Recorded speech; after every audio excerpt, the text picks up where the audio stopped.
The eerie silence of the night was shattered by the piercing cries of an old woman. Her name was Helen Carter, and she wasn't the first. 3 weeks ago, another old woman, Martha Lawson, had met the same fate. Both had been found dead in their homes, and both had left behind a strange clue.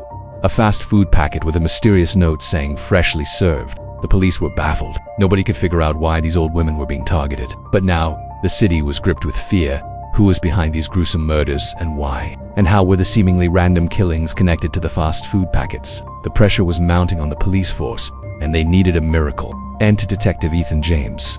Tall, dark, and brooding, Ethan was known for his unconventional methods and sharp intellect. Despite his reputation, he was a man haunted by his past, driven by an insatiable need for justice. He took the case, hoping to put the killer behind bars and bring peace to the tormented city. But what he was about to uncover would shake him to his core. At the crime scene, Ethan noticed something peculiar. There were no signs of forced entry and nothing seemed to be missing. The only thing that connected the two murders was the fast food packets, which strangely had no fingerprints on them. This suggested that the killer was careful and perhaps knew what he was doing. But why old women and why the cryptic message? As Ethan delved deeper into the case, he met Chef Daniel Hayes, a young and charismatic chef who owned a popular fast food chain. Initially, Daniel seemed like an unlikely suspect, a successful entrepreneur with a glowing reputation. But something about him set off alarm bells in Ethan's mind. I feel like something isn't right here. There's a connection between these murders and that restaurant, but I can't quite put my finger on it. Ethan's partner, Tom Miller, a jovial man with a penchant for conspiracy theories, was convinced that the case was unsolvable. He believed that they were chasing a ghost, a phantom killer who would forever elude their grasp.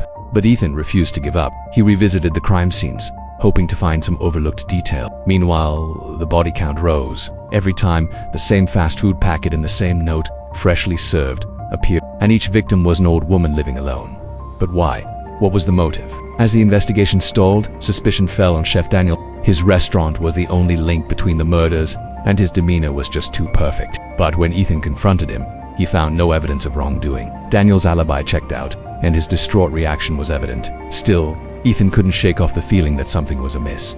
Then came the breakthrough. The forensics team discovered a rare perfume, Velvet Shadow, on one of the victims. A single drop had been found under Martha's fingernails, suggesting a struggle, and remarkably, Anna Blake, the sole distributor of Velvet Shadow in the country, had recently been seen entering the same boutique 3 times. The pieces of the puzzle were falling into place. But what did it all mean? Ethan's instincts told him that Anna knew more than she was letting on.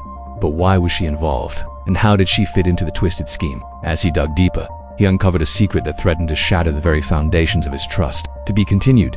Click here to watch part 2 now. If you've watched until now, thank you so much. Please subscribe if you want us to keep making videos like this.